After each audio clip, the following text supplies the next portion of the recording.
तो आखिरकार जहां G20 की बैठक शुरू हो गई, भारत में पहली बैठक जानेंगे दुनिया के देश के प्रतिनिधियों को कैसा लगा। पहली बार उन्होंने जो उम्मीद नहीं किया था वो चीजें भारत में दिखने लगी। तो वहीं दूसरी तरफ यूएन की ये डिप्लोमेट जिनकी चर्चा पूरी दुनिया में हो रही है, जल्दी कोई इनसे बहस नहीं करना चाहता है। तो सबसे बड़ी खबर, आखिरकार ओपेक ने तेल पर ले ही लिया है फैसला। आइए जानते हैं इन खबरों को विस्तार से।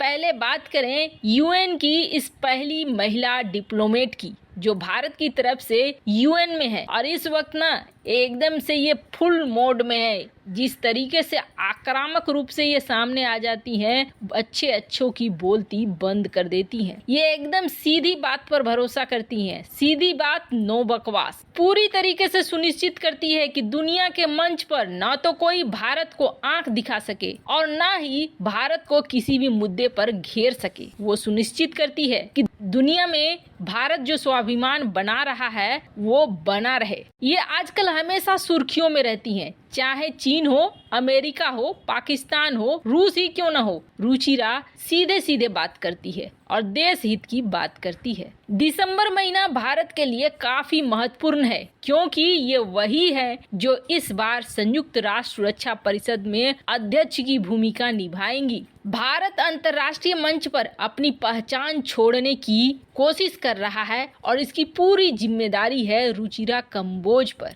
संयुक्त राष्ट्र में भारत की ये परमानेंट प्रतिनिधि हैं और भारतीय विदेश मंत्री एस जयशंकर की टीम की मजबूत सदस्य हैं। इस तरीके से इन्होंने आक्रामकता को पेश किया है ना, एकदम से छा गई हैं ये। पहले पश्चिमी मीडिया का ना आदत सा बन गया था, ये बार बार भारत को लोकतंत्र का पाठ पढ़ाने लगते थे, प्रेस की आजादी का पाठ पढ़ाने लगते थे। और इस बार सामने पड़ गई रुचिरा ने जो जवाब दिया ना, वो अंतर्राष्ट्रीय अखबारों की प्रमुख सुर्खी बन गया। रुचिरा कंबोज ने कहा कि हमें बताने की जरूरत नहीं है कि लोकतंत्र में हमें क्या करना है। हम दुनिया की सबसे प्राचीन सभ्यता हैं। भारत में लोकतंत्र की जड़ें 2500 साल पहले से थी और हमेशा से हम एक लोकतंत्र ही रहे हैं। रुचिरा ने जिस तरीके से जवाब दिया, उसमें अमेरिका और ब्रिटेन का घमंड खत्म हो गया, जो अपने आप को पुराना लोकतंत्र बताते हैं। उन्होंने कहा कि शाक्य वंश, लिच्छवी साम्राज्य, ये हमारे भारतीय लोकतंत्र होने का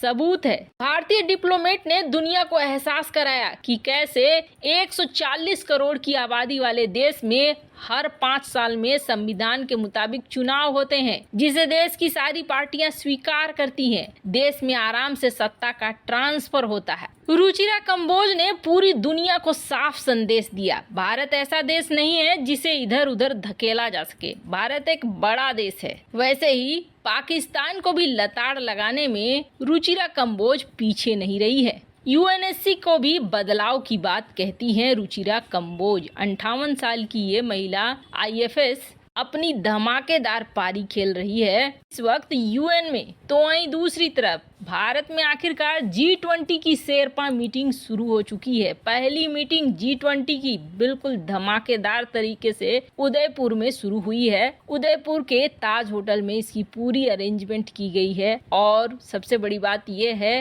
कि विदेशियों का स्वागत एकदम देसी अंदाज में किया जा रहा है, लेकिन इसके साथ साथ जो टेक्नोलॉजी है उसे भी देखा गया किस तरीके से प्रतिनिधियों के लिए मीटिंग के पास वगैरह जारी किए गए। एकदम से देसी अंदाज में तिलक और हमारे अपने वाद्य यंत्रों से स्वागत हुआ है। भारत के हर रूप को इस G20 की मीटिंग में दिखाने का प्रयास किया गया है। कहा जा रहा है कि कश्मीर से कन्याकुमारी तक मीटिंग को रखा गया है ताकि भारत के बारे में ये G20 के देश बहुत अच्छे से देख सकें। भारत जो विविधता वाला देश है उसकी पहचान कर सके। साथ ही साथ भारत ने कई पॉइंट्स भी रखे हैं, जिसमें बाइडेन का, फ्रांस के राष्ट्रपति मैक्रोन का और कई देश के राष्ट्रपतियों का समर्थन मिल रहा है। खैर, जहाँ एक तरफ ये सब कुछ हो रहा है, वहीं दूसरी तरफ दुनिया में अभी खेल बंद नहीं हुआ है और ऐसा लगता है ना ये सारे लीडर्स मिलकर विश्व युद्ध करा कर के ही मानेंगे। इरादा कुछ वैसा ही है। G7 देशों ने प्राइस कैप लगाया और G7 देशों के बाद यूरोप ने भी प्राइस कैप का समर्थन कर दिया। चलो, आधी दुनिया तो एक तरफ हो गई, क्या रूस अकेला रह गया?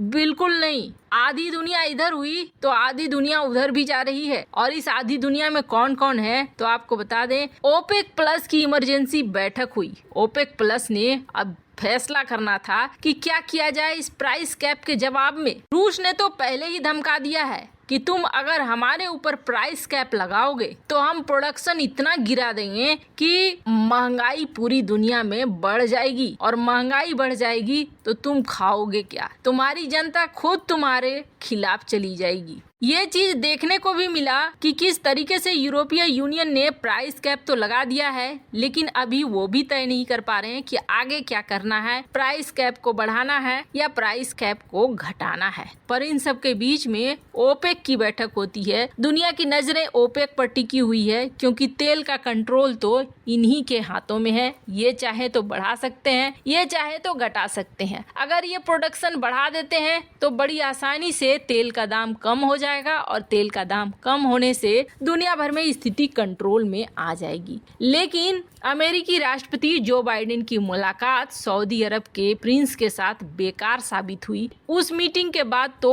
ओपेक ने प्रोडक्शन कट का फैसला ही ले लिया, उस पर मोहर भी लगा दिया और ये भी कह दिया कि हम 20 लाख बैरल उत्पादन में हर दिन कमी करेंगे, जो एक बहुत बड़ा झटका था। सऊदी अरब अपने फैसले से टस से मस नहीं हुआ, पर तेल के दाम में बहुत ज्यादा बढ़ोतरी नहीं हो पाई। क्यों नहीं हुई? इसका कारण ये था कि घरेलू लॉकडाउन में फंसा हुआ है चीन, और चीन जिस तरीके से तेल खरीदता था उस तरीके से तेल नहीं खरीद रहा है। यही वजह है कि ओपेक द्वारा प्रोडक्शन कट करने के बावजूद तेल के दाम में बहुत ज्यादा फर्क तो नहीं पड़ा है। पर अब फिर से माना जा रहा है कि ओपेक की इस मीटिंग में ये फैसला लिया गया है कि हम और भी ज्यादा प्रोडक्शन कट करेंगे। अब अगर और भी ज्यादा प्रोडक्शन कट ओपेक करता है तो इसका सीधा मतलब ये है कि प्राइस बढ़ेगी, और प्राइस बढ़ेगी तो फिर दुनिया के लिए मुश्किलें खड़ी होंगी। हालांकि अमेरिका और भारत जैसे देश कई और ऑप्शंस भी देख रहे हैं, ताकि हमारी सिर्फ रूस के ऊपर ही निर्भरता न रहे,